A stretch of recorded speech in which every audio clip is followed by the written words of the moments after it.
Friends, आप सभी का स्वागत है स्टडी कवर क्लासेस में। तो आज के इस वीडियो में हम लोग हमारी जीवन रेखा, जो हमारा JCERT क्लास 7 चैप्टर का यानी 7 क्लास का जो है सो हमारा चैप्टर 11 है। ठीक, कितना चैप्टर 11 का हम लोग आपका चैप्टर 10 है शायद। ठीक, इसका हम लोग हमारी जीवन रेखा, इसका पार्ट 1 हम लोग पिछले वाले वीडियो में कंप्लीट कर चुके हैं। ठीक, तो अगर यदि आप लोगों ने नहीं देखे हैं तो प्लेलिस्ट इसका जो है सो डिस्क्रिप्शन में दिया हुआ है। आप क्लिक करके वहाँ पार्ट वाइज सारे चैप्टर्स को आप रेगुलर आराम से देखते चलिएगा। ठीक, और आप समझने का प्रयास कीजिएगा, तभी आपका जो है सो ज्ञान धीरे धीरे आपका बढ़ेगा।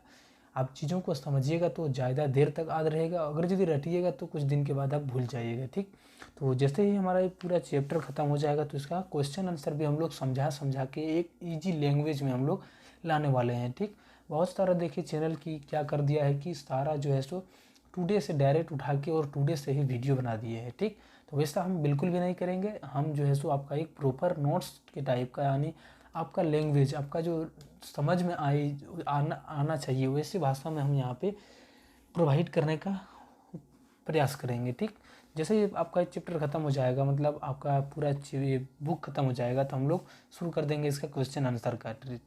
चलिए हम लोग शुरू करते हैं, यहाँ पे समझते हैं। पौधों की जड़ों के द्वारा अवशोषित कर लिए जाते हैं। अब घटक वन में उगने वाले पौधों के लिए यहाँ से हमारा स्टार्ट हो जाता है। इस तरह से हम लोग जाते हैं। ठीक, यहाँ पे वन भूमि की सतह, यानी जो वन जंगल में जो सतह होता है भूमि का, वो कुछ इस तरह से पाई जाती हैं। चलिए, एक क्रियाकलाप है, ये आप लोग घर में पढ़ के इसको आप लोग ट्राई कीजिएगा। ठीक, चलिए मैन हम लोग यहाँ से शुरू करते हैं कि वन भूमि की सतह गहरे रंग की दिखाई दे रही है। यानी क्या कि वन जो है हमारा, उसका जो सतह है भूमि का, वो क्या एक गहरे कलर का, एक डीप कलर का दिखाई दे रही है। वह सूखी छायमान पत्तियों, फलों, बीजों, टहनियों और छोटे शोकों से ढकी हुई है। शिक्षक ने समझाया कि नन्हे जीवों के अतिरिक्त अनेक जीव और सूक्ष्म जीव ऐसे भी हैं जो मिट्टी के भीतर रहते हैं।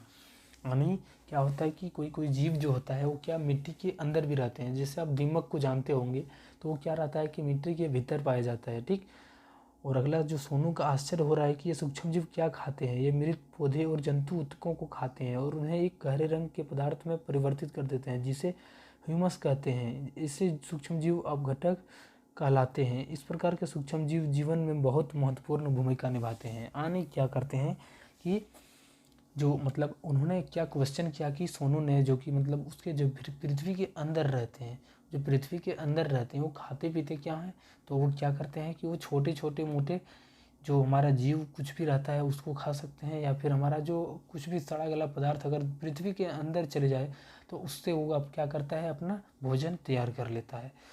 और ऐसे जो मतलब कहलाते हैं वो मतलब जैसे ही मतलब वो खाते हैं और उन्हें एक गहरे रंग के पदार्थ में परिवर्तित कर देता है। यानी दूसरे टाइप का डीप कलर का जो है सो उसमें क्या कर देता है, पदार्थ में चेंज हो जाता है। इसी को ह्यूमस बोला जाता है, जिसको हम लोग पृथ्वी का ऊपरी हिस्सा भी बोलते हैं। ठीक, और ऐसे सूक्ष्मजीव अपघटक भी कहलाते हैं। यानी वो जो सूक्ष्मजीव कहलाते हैं वो अपघटक भी कहलाते हैं। चलिए, उसके बाद यहाँ से शिक्षक ने भूमि पर ह्यूमस की परत को बच्चों को दिखाया। ह्यूमस की उपस्थिति यह सुनिश्चित करता है कि मृत पौधों और जंतुओं के पोषक तत्व मृदा में निर्मुक्त होते रहते हैं, वहाँ से ये पोषक तत्व पुनः सजीव। उसके बाद हम लोग यहाँ पौधों के जड़ों द्वारा अवशोषित कर लिए जाते हैं। यानी वो जो सूक्ष्म जीव क्या करता है, वो सूक्ष्म जीव जब पूरा सड़गल के पदार्थ मतलब वो जब निकाल देता है तब क्या कर लेता है कि पौधों की जड़ों के अंदर चले जाते हैं। यानी पौधों के आसपास जो हमारे उसके आसपास पेड़ पौधे होते हैं, वहाँ पे जाके वो क्या कर लेते हैं, पेड़ पौधे वहाँ से उसको खींच लेते हैं। अब घटक वन में उगने वाले पौधों के लिए पोषक तत्वों की आपूर्ति को बनाए रखने में सहायक होती है। यानी अब घटक यानी कौन सा, वही सड़ा गला पदार्थ क्या करता है वन में, तो जितना भी उसका पौधा वन में उगता है उसके लिए जो पोषक तत्व आने जिससे कि वो फले फूले, यानी खाद का एक तरफ से वो क्या करता है कि काम करता है एक वन में। ठीक, वैसे जो रोल हो जाता है वो खाद का, वो वन में किसका होता है, तो वो अपघटक का हो जाता है। इस प्रकार वन एक गतिक सजीव इकाई है जो जीवन और जीवन क्षमता से भरपूर है। यानी क्या है कि वन क्या है, एक गति सजीव जीवन की इकाई है, इस तरह से हम लोग कह सकते हैं उसको। ठीक, चलिए नेक्स्ट हमारा है जब वन में कोई जंतु मर जाता है उसका क्या होता है? बिल्कुल सही बात है। अगर यदि कोई भी वन है वहाँ पे कोई जंतु अगर यदि मर जाए तो वो क्या करता है? तो शिक्षक ने बताया कि सूक्ष्म जीवों के अलावे मृत जंतु गिद्धों, कौवों, गिद्धड़ों और कीटों के भी भोजन बन जाते हैं। इस प्रकार पोषक तत्वों का चक्र लगातार चलते रहता है, जिससे वन में कुछ भी व्यर्थ नहीं जाता है। हाँ नहीं, कोई भी जीव अगर यदि पृथ्वी में उपस्थित कोई भी वन पर मर जाते हैं तो वहाँ पे बहुत सारा प्रजाति होते हैं जो क्या करते हैं कि उन सारे चीज़ों को ही अपना आहार मानते हैं और वहाँ से वे आहार को प्राप्त कर लेते हैं और इस तरह से जो है सो उसका जीवन चलते रहता है। जैसे कोई मर गया तो किसी के लिए वो मरा हुआ क्या बन गया, वो दूसरे के लिए भोजन बन गया। यानी कुछ भी ऐसे जीवन जो है सो मतलब वन में कुछ भी ऐसा चीज़ नहीं होता जो व्यर्थ नहीं जाता। यहाँ पे बहुत सारा क्या देख रहे हैं, तो गिद्ध है वो क्या कर रही है, मांस को खा रहे हैं, किसी जंतु का मांस खा रहे हैं। ठीक,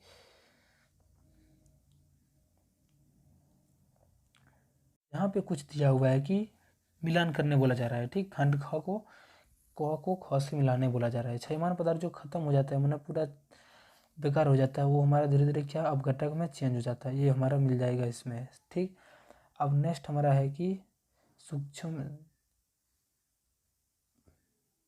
सॉरी इसको आप यहाँ पे मिलाइएगा, दो तरफ का है। जब क्षयमान पदार्थ है हमारा ह्यूमस में आके मिल जाएगा, सूक्ष्म जीव अपघटक में आ जाएगा। ठीक, और शाकाहारी जो हो जाएगा वो खरगोश हो जाएगा, मांसाहारी शेर हो जाएगा। खाद्य श्रृंखला का संबंध जो है वो खाद्य जाल के बीच में चला जाएगा। चलिए, वनों को फेफड़ा क्यों कहा जाता है, चलिए इसके बारे में हम लोग यहाँ पे डिस्कशन करते हैं। यहाँ पे है ऑक्सीजन और कार्बन डाइऑक्साइड का संतुलन, तो ये बिल्कुल बहुत एक अच्छा सा बात है। ठीक, देखिए सबसे पहले क्या करता है कि एक पेड़ पौधा है, यहाँ पे पेड़ पौधा है, एक क्या करता है कि ऑक्सीजन को रिलीज यानी छोड़ता है और क्या करता है ग्रहण क्या करता है, तो ये कार्बन डाइऑक्साइड को ग्रहण करता है। ठीक, ध्यान से एक बार फिर से बातें को कि ये जो पेड़ पौधा है वो क्या करता है कि ऑक्सीजन को यहाँ से छोड़ता है, अपने अपने शरीर से वो रिलीज करता है, मुक्त करता है और उसके बदले में वो क्या लेता है, तो वो कार्बन डाइऑक्साइड लेता है। जस्ट मनुष्य या कोई भी जीव क्या करता है, तो यहाँ से क्या करता है, सबसे पहले ये ऑक्सीजन पेड़ पौधे से लेता है और जो मतलब ऑक्सीजन इसके साथ साथ कुछ भी मना कार्बन डाइऑक्साइड हमारे साथ अंदर आ जाता है तो उसको छोड़ दिया जाता है। उसको छोड़ कर क्या करता है, तब फिर ये पेड़ पौधे फिर उसको यहाँ पे खींच लेते हैं, यानी इस तरह से चक्र इसका चलता रहता है। ठीक, चलिए उसके बाद है यहाँ पे पौधे प्रकाश संश्लेषण के प्रक्रम द्वारा ऑक्सीजन निर्मुक्त करते हैं, यानी ऑक्सीजन कैसे जब प्रकाश संश्लेषण की प्रक्रिया करता है तो उसी समय वो क्या करता है, ऑक्सीजन को रिलीज वहाँ से मुक्त करता है। इस प्रकार पौधे जंतुओं को श्वसन के लिए ऑक्सीजन उपलब्ध कराने में सहायक होते हैं। वे वायुमंडल में ऑक्सीजन और कार्बन डाइऑक्साइड के संतुलन को बनाए रखते हैं, इसलिए वनों को प्रकृति का फेफड़ा कहा जाता है। यानी इस प्रकार से क्या होता है कि कोई जंतु अगर यदि श्वसन कर रहा है तो वो ऑक्सीजन को ले रहा है और छोड़ के आ रहा है तो वो कार्बन डाइऑक्साइड, और एक पेड़ पौधा क्या करता है कि उस कार्बन डाइऑक्साइड को अपने ओर खींच लेता है और वहाँ से वो क्या मुक्त करता है, तो वो ऑक्सीजन को वहाँ से मुक्त करता है। इस प्रकार जो प्रकृति का फेफड़ा कहा जाता है वो वन को कहा जाता है। ये बातें आप लोग याद रखिएगा।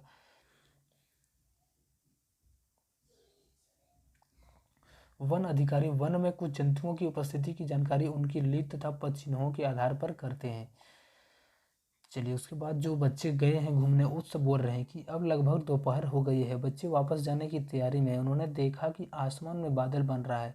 शिवम ने याद दिलाया कि उसने कक्षा 6 में जलचक्र के बारे में पढ़ा है। वृक्ष अपने जड़ों से जल अवशोषित करते हैं और वाष्पोत्सर्जन द्वारा जलवाष्प निर्मुक्त करते हैं। यानी क्या करता है कि अगर यदि वृक्ष में ज़्यादा मतलब पानी अगर यदि मात्रा ज़्यादा आ जाता है तो वो क्या करता है, वहाँ से अपने पत्तियों के द्वारा जो है तो वो वाष्पोत्सर्जन प्रक्रिया करता है, यानी वो वहाँ से वाष्प को उत्सर्जित करके अपना जो है सो एक्स्ट्रा पानी जो उसमें भर जाता है उसको वहाँ से रिलीज करता है। ठीक, चलिए यहाँ से हम लोग शुरू करते हैं। जब बच्चे वापस जा रहे हैं तब वही वर्षा होने लगी। बच्चे पास के मिट्टी के बने घर में जो छुपे, उन्हें आश्चर्य हुआ कि इतने घने जंगल में घर कैसे। शिक्षक ने बताया कि वन केवल पौधों और जंतुओं का ही नहीं बल्कि अनेक मानव समुदायों का भी आवास है। ये लोग अपनी आवश्यकताओं के लिए वनों पर निर्भर करते हैं। वन उन्हें भोजन, आश्रय, जल और औषधियाँ प्रदान करते हैं। ये लोग वहाँ के उनके अनेक औषधियों पौधों के बारे में जानते हैं। वर्षा तेज होने लगी। बच्चे आश्चर्यचकित हो जाते हैं कि वर्षा की बूंदें वन भूमि पर सीधे क्यों नहीं पड़ रही है। वन वितान की सबसे ऊपरी परत वर्षा की बूंदों की छोटी छोटी फुहार में परिवर्तित कर रहा है। चलिए हम लोग अपने भाषा में इसको समझते हैं। यानी क्या होता है कि जब जंगल में गए तो क्या देखा उन्होंने कि सबसे पहले उन्होंने ये देखा कि वहाँ पे बहुत सारा छोटा मोटा झोपड़ी टाइप का कोई मतलब एक मनुष्य का बनाया हुआ घर टाइप का वहाँ पे कुछ देखा होगा। तो वो जो घर है वो किसका घर है, तो देखिए बहुत सारा मतलब कुछ ऐसे लोग होते हैं क्या करते हैं कि जड़ी बूटी बनाते हैं, ठीक। तो जड़ी बूटी बनाने के लिए तो उसको वहाँ पे जंगल में खोजना पड़ता है। तो इसलिए वहाँ पे अपना कभी कभी जो है सो अपना डेरा भी डाल देते हैं कि अगर यदि रात बरात या बहुत दिन तक हो गया तो क्या करता है वो अपना घर वहीं पे सर्वाइव कर लेते हैं और जितना होता है कि जड़ी बूटी वो सब वहाँ से अपना वो तैयार करता है, ठीक। और एक बात और बोला जा रहा है इसमें कि पानी जो पड़ रहा है वो डायरेक्ट भूमि पे ऊपर आके क्यों नहीं पड़ रहा है, क्योंकि वन में क्या होता है बहुत सारा पेड़ पौधा फुला फुला होता है।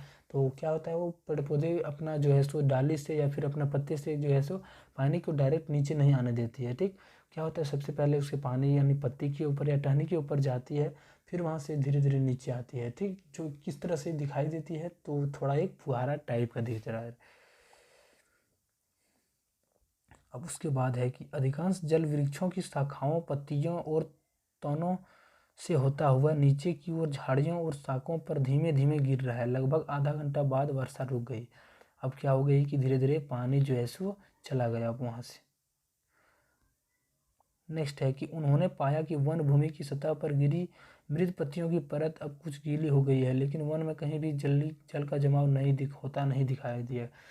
क्या हुआ कि सारा जो पानी था वो कहाँ पे चला गया, तो या तो मिट्टी के अंदर या तो बाकी कहीं और चला गया, ठीक। चलिए इस सभी हमें जानना बहुत इंपॉर्टेंट है। तो यदि वन नष्ट होंगे यानी वन अगर यदि हमारे जीवन से ख़त्म हो जाए, हमारे पृथ्वी से ख़त्म हो जाए तो क्या हो जाएगा। तो वायु में कार्बन डाइऑक्साइड की मात्रा बढ़ेगी जिससे पृथ्वी का ताप बढ़ेगा और यह विश्व उष्णता का एक कारण होगा। देखिए वायु में जो है सो क्या हो जाएगा कि कार्बन डाइऑक्साइड बढ़ जाएगा। हम लोग जो कार्बन डाइऑक्साइड को छोड़ते हैं वो क्या करता है पेड़ पौधे अवशोषित कर लेते हैं यानी सौंख लेते हैं और वो बदले में क्या देते हैं ऑक्सीजन देते हैं। लेकिन अगर यदि वे हमारा क्या करे कि ऑक्सीजन ना ही दे और मतलब ये कार्बन डाइऑक्साइड जो हम लोग रिलीज मुक्त कर रहे हैं ये नहीं मतलब वो सोखे, तो क्या होगा कि हमारा कार्बन डाइऑक्साइड की मात्रा जो है सो बढ़ते जाएगा और ये बढ़ते जाएगा तो क्या होगा कि पृथ्वी का ताप टेम्परेचर जो हमारा है वो और हाई होते जाएगा रोज रोज, ठीक। नेक्स्ट हमारा है कि पेड़ों और पौधों की अनुपस्थिति में जीवों को खाद्य और आवास नहीं मिलेगा। यह भी एक कारण है कि झारखंड के सोनाहातू अनगढ़ा बंडू आदि प्रखंडों में हाथी ग्रामीण इलाकों में आकर काफ़ी नुकसान पहुंचाते हैं। देखिए अगर यदि वन में क्या होगा कि पौधा की अनुपस्थिति होगा यानी पौधे नहीं रहेंगे तो वहाँ पे जीव जंतु जो हैं वो खाएंगे क्या, तो उसके लिए एक समस्या की चीज़ें हो जाएगी, ठीक। तो इसलिए किन्हीं देखिए झारखंड का इस सब स्थान में सोनाहातू अंगन खड़ा बुंडू आदि वहाँ पे अगर यदि हाथी को खाना नहीं मिलता हो तो क्या करता है कि गाँव की तरफ वो खाने के लिए अलग अलग डिमांड अलग अलग मतलब इलाके में वो प्रवेश कर जाते हैं वो खाने के लिए, ठीक। जिससे क्या होता है कि जानवर को हम लोगों को बहुत क्षति होता है इससे। पेड़ों की अनुपस्थिति में मिट्टी जल को नहीं बांध पाती है, यह बाढ़ आने का एक कारण होता है। देखिए अगर यदि पेड़ रहता है तो वो क्या करता है कि मिट्टी को अपने आप में वो बंध के रखता है। जैसे आप कोई भी पेड़ लगाते हैं तो वो जड़ निकालता है, वो जो जड़ निकलता है वो बहुत दूर तक फैला हुआ रहता है, ठीक। और वो जो होता है वो कहाँ पे ज़मीन के एकदम अंदर में ही होता है, ठीक। लगभग लगभग क्या करता है माटी को अपने आप से पकड़ के रखता है, कहीं पे भी मतलब क्या करता है कि ये दूर नहीं जाने देता है, यानी माटी को अपने आप से इधर से पकड़ा हुआ है, कहीं मतलब कटने नहीं देता है, ठीक। इतना काम जो होता है जड़ का काम होता है जो बहुत ही इम्पोर्टेंट रोल अदा करता है क्या किसमें कि बाढ़ ना आने। जिससे अगर यदि पानी आएगा तो क्या होगा कम से कम ये जड़ जो है पकड़ा हुआ है उस मिट्टी से तो ये कम से कम ये बचाएगा कि वहाँ से वो मिट्टी जल्दी उखड़ेगा नहीं, ठीक। जिसके कारण क्या होगा कि वहाँ से वो बहेगा नहीं जल्दी। नेक्स्ट हमारा है कि जनजातियों की जीवनचर्या प्रभावित होती है, वर्षा की मात्रा में कमी हो जाएगा। ये हमारा अब नेक्स्ट टॉपिक है कि यदि इतनी तेज वर्षा शहर में हुई होती जितनी कि वन में हो रही तो क्या होता है। शिक्षक ने बताया कि वन वर्षा जल के प्राकृतिक अवशोषक का कार्य करता है और उसे अवस्रावित होने देते हैं। यह वर्ष भर भौमजल स्तर को बनाए रखने में सहायक होते हैं। वन सिर्फ बाढ़ों को नियंत्रित करने में सहायक होते हैं बल्कि नदियों में जल के प्रवाह को बनाए रखने में भी सहायक होता है, जिससे हमें जल की सतत आपूर्ति मिलती है। इसके विपरीत यदि वृक्ष न हो तो वर्षा जल सीधे भूतल पर गिरकर आसपास के क्षेत्र में भर सकता है। तेज वर्षा मृदा की ऊपरी उपजाऊ परत को भी क्षति पहुंचा सकता है। वृक्षों तथा अन्य पौधों की जड़ सामान्यतः मृदा को एक साथ बांधे रखते हैं, लेकिन उसकी अनुपस्थिति में मृदा वर्षा जल के साथ बह जाता है, उसका अपरदन हो जाता है। यानी क्या होता है कि सबसे पहले जो वर्षा जल होता है वो क्या होता है, वन क्या करता है, उसको अपने आप में सोख लेता है। जितना भी जल रहता है वो पेड़ पौधे अपना अपना खींच लेते हैं, और क्या करता है कि वो यानी बहने से रोकता है कि जाके मिट्टी जो है सो इधर उधर ना घिसके, तो उससे भी वो बचता है। और क्या करता है कि वो भौम जल स्तर यानी हमारा जो पानी का लेयर है उसको जितना लेवल पर चाहिए, जितना ऊपर होनी चाहिए, वो एक लेवल को बनाए रखते हैं वर्षा जल के कारण, ठीक। और साथ ही क्या करता है कि ये बाढ़ को भी क्या करता है, नियंत्रित करता है। बाढ़ को क्या कैसे कंट्रोल करता है, तो ये पेड़ पौधे की जड़ें हम लोग पिछले वाले सेक्शन में बात किए थे, तो वैसे ही क्या करता है, जकड़ के रखता है। और क्या करता है कि बल्कि नदियों में जल के प्रवाह को बनाए, यानी पानी का जो सतत प्रवाह होता है उसको भी ये वन यानी जल वर्षा जल के कारण क्या होता है, बनाए रखता है, ठीक। अगर यदि वृक्ष नहीं होगा तो क्या हो जाएगा कि वृक्ष ना हो तो वर्षा जल सीधे भूतल पर गिरकर आसपास के यानी क्या हो, अगर यदि वृक्ष नहीं होता तो क्या करता है, तो वो पानी मतलब कोई यूज नहीं कर पाते हम लोग, जहाँ मन तहाँ जाके वो इकट्ठा हो जाता है, ठीक। लेकिन वो क्या करता है, एक जंगल के अंदर क्या पानी का जो लेयर होता है वो एक स्थान पर रहता है और लेयर को ऊपर ही रखता है, ठीक। तो यही था आप लोगों के, अगर अपरदन बोला जाए कि अपरदन क्या होता है, तो वही मिट्टी का अगर यदि कट के कहीं पे कुछ हो रहा है, कट के अगर यदि धीरे धीरे बह रहा है तो उसको हम लोग क्या बोलते हैं, तो वो अपरदन बोला जाता है। तो वहाँ पे मृदा का अपरदन हो रहा है। यहाँ पे जैसे इस तरह से हमारा कोई मिट्टी है, अच्छे से इसको हम लोग यहाँ पे समझते हैं, ये मिट्टी हो रहा है, ठीक। ये पूरा मिट्टी हो गया। अब यहाँ से धीरे धीरे क्या होता है कि वर्षा का पानी आया और धीरे धीरे इस तरह से ख़त्म होता जा रहा है, यानी ये धीरे धीरे गलते जा रहा है। तो ये जो मिट्टी मतलब धीरे धीरे पानी में मिलते जा रही है, इसी को हम लोग बोलते हैं, क्या बोलते हैं, तो अपरदन बोलते हैं, ठीक। तो चलिए, एक सेक्शन हमारा पूरा ये चैप्टर कंप्लीट, वन हमारी जीवन रेखा। तो हम लोग चलिए, वन हमारी जीवन रेखा, ये हमारा पूरा कंप्लीट हो गया, ठीक। अगर यदि चैनल को अभी तक सब्सक्राइब नहीं किए हैं तो चैनल को सब्सक्राइब कर लीजिए और दोस्तों को भी शेयर कीजिए। जय हिंद, वंदे मातरम।